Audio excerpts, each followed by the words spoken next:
আসসালামু আলাইকুম, কেমন আছেন সবাই? আশা করি আল্লাহর অশেষ রহমতে সবাই ভালো আছেন। আলহামদুলিল্লাহ, আমিও ভালো আছি। শানুস পাকের ঘরে সবাইকে আরও একবার ওয়েলকাম জানাচ্ছি নতুন আরও একটি রেসিপি দেখার জন্য। আজকে আমি আপনাদের সাথে শেয়ার করব ভীষণ মজার এবং মুচমুচে একটি নাস্তা। যে নাস্তাটা বানানোর জন্য আমি ব্যবহার করব ময়দা আর সবজি। সবজির পুরে ভরা এই মুচমুচে নাস্তাটা বানিয়ে নেওয়া একেবারেই সহজ, তবে খেতে অনেক বেশি মজাদার, দেখতেও অনেক আকর্ষণীয়। ছোট থেকে বড় সবাই খেতে পছন্দ করবে, আর কাউকে একবার বানিয়ে খেলে বারবার রিকোয়েস্ট করবে বানিয়ে দেওয়ার জন্য। তো চলুন আজকের এই মজাদার নাস্তাটা আমি কিভাবে বানিয়েছি দেখে নেওয়া যাক। আর আপনি আমার ভিডিওতে একটা লাইক করে চ্যানেলটি সাবস্ক্রাইব করে পাশেই থাকবেন আশা করছি। বিসমিল্লাহির রহমানির রহিম। প্রথমেই আমি এখানে একটা মিক্সিং বোলে নিয়ে নিচ্ছি 1.5 কাপ পরিমাণে ময়দা। ময়দার পরিবর্তে আটা দিয়েও করতে পারবেন। তো ময়দার সাথে দিয়ে দিচ্ছি এখানে আমি 1 চা চামচ চিনি আর আধা চা চামচের একটু কম দিয়েছি লবণ। আর একটা অপশনাল জিনিস হচ্ছে এখানে কালো জিরা। আমি কালো জিরা দিয়ে দিয়েছি আধা চা চামচ পরিমাণে। এটা দিলে ভালো লাগবে, যদি পছন্দ না করেন স্কিপ করে দিবেন। এবার 1.5 টেবিল চামচ পরিমাণে তেল দিলাম, দিয়ে এবার হাতের সাহায্যে খুব ভালোভাবে মাখিয়ে নিচ্ছে বা একসাথে একটু সুন্দর করে মিশিয়ে নিচ্ছি। একটা পর্যায়ে দেখবেন মুঠ করলে মুঠ হয়ে যাবে, ছেড়ে দিলে আবার ঝরঝর করে পড়েও যাবে। তখন এখানে অল্প অল্প করে নর্মাল পানি দিয়ে একটা ডো বানিয়ে নিতে হবে। এই ডোটা অনেক বেশি শক্তও হবে না, আবার একেবারে নরম ল্যাকল্যাকাও হবে না। রুটি বা পরোটার জন্য আমরা যেমন করে বানাই তেমন একটা ডো হলেই কিন্তু চলবে। পানিটা একবারে না দিয়ে আমি অল্প অল্প করে বেশ কয়েকবারে দিয়ে সুন্দর একটা ডো বানিয়ে নিচ্ছি বা খামির মাখিয়ে নিচ্ছি। এই নাস্তাটা বানিয়ে নেওয়া খুবই সহজ, তবে দেখবেন খেতে কিন্তু অনেক বেশি মজাদার আর ভীষণ মুচমুচে হয়। কথা বলতে বলতে দেখেন আমি মাখিয়ে নিয়েছি অনেক সফট করে, দেখেন কত সুন্দর হয়েছে। এবার আমি উপর থেকে আরও একটু তেল মাখিয়ে এটাকে একটু ঢাকনা দিয়ে ঢেকে তারপর রেখে দেব। আর এটা থাকবে 10 মিনিটের মতো। ওই যে একটা পুর বানাবো, এটা বানাতে যতক্ষণ লাগে আর কি, 8 থেকে 10 মিনিটের মতো সময় লাগবে পুরটা বানানোর জন্য। তো ঢাকনা দিয়ে ঢেকে এটা রেখে দিলাম একটা পাশে। বিসমিল্লাহির রহমানির রহিম। চুলায় একটা প্যান বসিয়ে দিয়েছি, তার মধ্যে 1 টেবিল চামচ তেল দিয়ে দিলাম। তেলটা যখন একটু গরম হয়ে আসবে আধা চা চামচ আস্ত জিরা দিয়ে দিলাম। এই জিরাটা যখন একটু চিরবির করে ফুটতে শুরু করবে তখন আমি এখানে 2 টেবিল চামচ পরিমাণে পেঁয়াজ কুচি দিয়ে দিয়েছি। পেঁয়াজটাকে যে এমন করে কেটে নিয়েছি একদম কুচি করে। এবার এটাকে একটু হালকা করে ভেজে নেব যতক্ষণ একটু নরম হয়ে না আসছে। তো একটু নরম হতে হতে কালারটা একটু চেঞ্জ হয়ে এসেছে, একেবারে ভেজে লাল টুকটুকে করে ফেলার দরকার নেই, এমন হলেই চলবে। এরপরে আমি চুলার আঁচটাকে একটু কমিয়ে দিয়ে এখানে প্রথমে দিচ্ছি আলুগুলো কেমন ছোট কিউব করে কেটে নিয়েছি। যে বাটিটা, এই বাটিটার 1 বাটি করে আমি দিচ্ছি এখানে। তো আলু দিলাম, একই পরিমাপে দিয়ে দিয়েছি আমি এখানে ফুলকপি, একদম ছোট করে কুচি করে রেখে দিয়েছিলাম, সেটা দিয়ে দিলাম। এরপর দিচ্ছি এখানে আধা কাপের মতো গাজর। তো এই গাজরটা এমন করেই কেটেছি আমি একই সাইজে, তবে এটা একটু ফ্রোজেন করা ছিল আমার কাছে, সেটা আমি এখানে দিয়ে দিলাম। এই 3টা উপকরণ এখানে দিলাম, দিয়ে এবার একসাথে একটু মিশিয়ে দিচ্ছি। যেহেতু আমি সব কিছু একেবারে ছোট ছোট করে কেটে নিয়েছি, তো এটা কিন্তু সেদ্ধ হতে খুব একটা সময় লাগবে না, অল্প সময়ে সেদ্ধ হয়ে যাবে। তো একটু মিশিয়ে দিলাম, মিশিয়ে দেওয়ার পরে এবার আমি বাকি উপকরণগুলো এখানে দিয়ে দিচ্ছি। এখানে আমি দিচ্ছি কাঁচামরিচ কুচি 3 থেকে 4টির মতো, আধা চা চামচ দিলাম রসুন বাটা, আধা চা চামচ দিচ্ছি এখানে আমি আদা বাটা। এরপর দিলাম আমি এখানে লবণ, আধা চামচের একটু কম দিয়েছি লবণটা। আধা চা চামচ জিরার গুঁড়া দিয়েছি, ধনিয়া গুঁড়াও দিয়েছি একই পরিমাপে। সামান্য একটু হলুদের গুঁড়া দিলাম, আর 1 চা চামচ দিচ্ছি এখানে লাল মরিচের গুঁড়া। একটু ঝাল ঝাল হলে এই ধরনের পুরগুলো খেতে কিন্তু ভীষণ ভালো লাগে।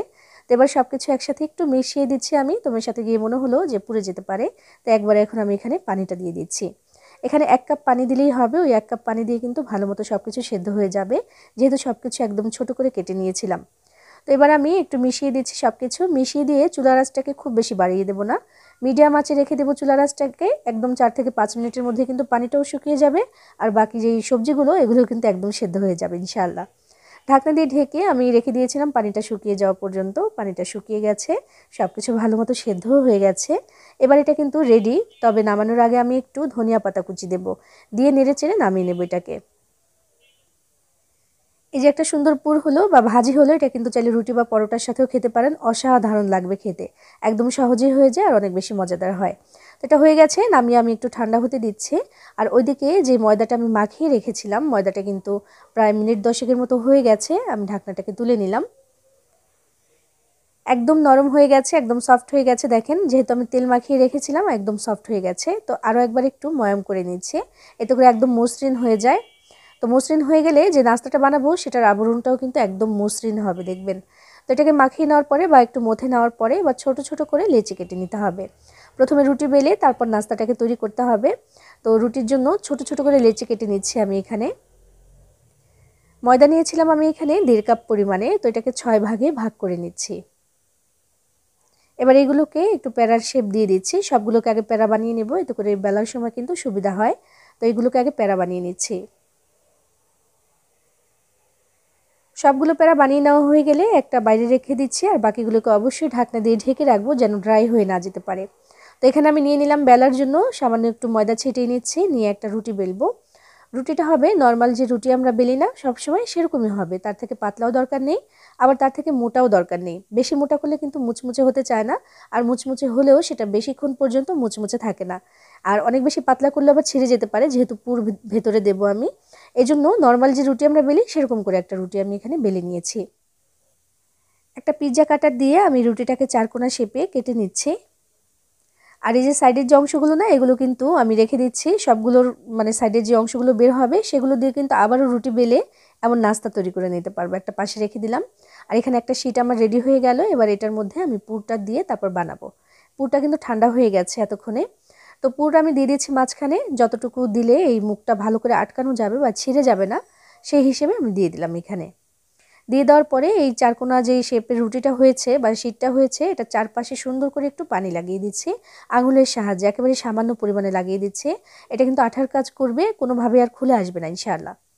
তো যে দেখেন এভাবে করে ভাঁজ দিয়ে আটকে দিলাম। একেবারেই সহজ একটা ডিজাইন, তবে এটা করতে সহজ, তবে দেখতে অনেক বেশি আকর্ষণীয় লাগে। দেখেন আঙুলের সাহায্যে একদম চেপে চেপে আটকে দিচ্ছি যেন খুলে না আসে। তো যেভাবে আটকে দিলাম এটা কিন্তু আর খুলে আসবে না। তারপরেও আমি যেটা করছি, একটা কাঁটা চামচের সাহায্যে এভাবে করে একটু সুন্দর করে একটু চেপে চেপে আটকে দিচ্ছি, এতে করে যেমন আটকে যাবে আর খুলে আসার চান্স থাকবে না, আর দেখতেও কিন্তু খুব সুন্দর একটা ডিজাইন হয়ে গেল। মাশাআল্লাহ, একেবারেই সহজে এবং অল্প সময়ে সুন্দর একটা ডিজাইন কিন্তু হয়ে গেল। তো একইভাবে এখন আমি সবগুলো নাস্তা রেডি করে নিচ্ছি। নাস্তাগুলো আমার সব বানিয়ে নেওয়া হয়ে গেছে। এবার সরাসরি ভাজার জন্য চলে যাব। চুলায় কিন্তু তেল আগে থেকেই দিয়েছিলাম। বিসমিল্লাহির রহমানির রহিম। তেলটা যখন গরম হয়ে এসেছে, চুলার আঁচটাকে আমি মিডিয়ামে করে দিয়েছি। দেওয়ার পরে আমি একে একে নাস্তাগুলো এখানে দিয়ে দিচ্ছি। একসাথে অনেকগুলো না দিয়ে একদম গাদাগাদি না করে আমি মাত্র 4টা দিয়ে দিলাম এখানে। এগুলো একটু ফুলবে, আর একটু চামচ দিয়ে যদি এইভাবে একটু তেল দিয়ে দেওয়া যায় উপরে, তাহলে কিন্তু আরও বেশি ফুলবে, একদম বালিশের মতো। মাশাআল্লাহ, দেখেন কত সুন্দর ফুলেছে। চারকোনার সমুচাও বলতে পারি এটাকে, খেতে অনেক অনেক অনেক বেশি মজাদার। আর এই ধরনের নাস্তাগুলো বাড়িতে বানিয়ে দিলে কিন্তু বাইরে থেকে কিনে খাওয়ার সেই যে একটা ইচ্ছা সেটা আর থাকবে না। আর দেখা যায় যে মানে বেশিরভাগ সময় এমন হয় যে সন্ধ্যাবেলা এমন হয় যে বাইরে থেকে কিনে এনে খাওয়া হয়। তো সেটা না করে ঘরেই কিন্তু ঝটপট করে এটা বানিয়ে দিতে পারেন। আমি কথা বলতে বলতে এগুলোকে উল্টে পাল্টে সুন্দর করে ভেজে নিচ্ছি। 2 থেকে 3 বার একটু উল্টে পাল্টে দিলেই হবে। ভাজার জন্য সময় লাগবে 3 মিনিটের মতো, এর থেকে বেশি সময় কিন্তু লাগবে না। মাশাআল্লাহ, দেখেন কত সুন্দর একটা কালার এসে গেছে। তেল থেকে ছেঁকে এবার নাস্তাগুলোকে আমি তুলে নিচ্ছি। ভেতরে যে পুরটা ব্যবহার করেছি না, ওইটা যদি দুপুরের দিকে আপনি বানিয়ে রাখেন, রান্নাবান্না যখন করবেন তখন চাইলে কিন্তু এই পুরটা বা ভাজিটা বানিয়ে রেখে দিতে পারেন। বিকেলবেলা বা সন্ধ্যেবেলা এভাবে করে ঝটপট করে কিন্তু নাস্তাটা বানিয়ে নিতে পারবেন। তাহলে আমি এগুলোকে ভেজে তুলে নিলাম, আর বাকিগুলোকে একইভাবে ভেজে তারপর দেখাচ্ছি। দেখেন মাশাআল্লাহ, তৈরি হয়ে গেল ভীষণ মজার একটা নাস্তা। একেবারেই সহজ এবং ঝটপট একটা নাস্তা, খেতে অসাধারণ। ভেতরে যে আমি সবজির পুরটা দিয়েছি একদম ঝালঝাল একটা পুর, ভীষণ মজার হয়েছে ওইটা। আর দেখেন কত সুন্দর আর মুচমুচে হয়েছে। আপনিও কিন্তু চাইলে এটা বানিয়ে দিতে পারেন, সবাই পছন্দ করে খাবে এবং বারবার রিকোয়েস্ট করবে বানিয়ে দেওয়ার জন্য। আসলে এই ধরনের মুচমুচে যে নাস্তাগুলো, এগুলো মোটামুটি কিন্তু সবাই পছন্দ করি, আর এই ধরনের নাস্তাগুলো অনেক বেশি খাওয়া হয়। তো বাইরে থেকে কিনে না খেয়ে ঘরেই কিন্তু বানিয়ে নিতে পারেন একদম স্বাস্থ্যকর উপায়ে। এভাবে বানিয়ে খেয়ে দেখবেন, ভালো লাগবে ইনশাআল্লাহ। সবাই ভালো থাকবেন, সবার জন্য সবাই দোয়া করবেন। আল্লাহ হাফেজ।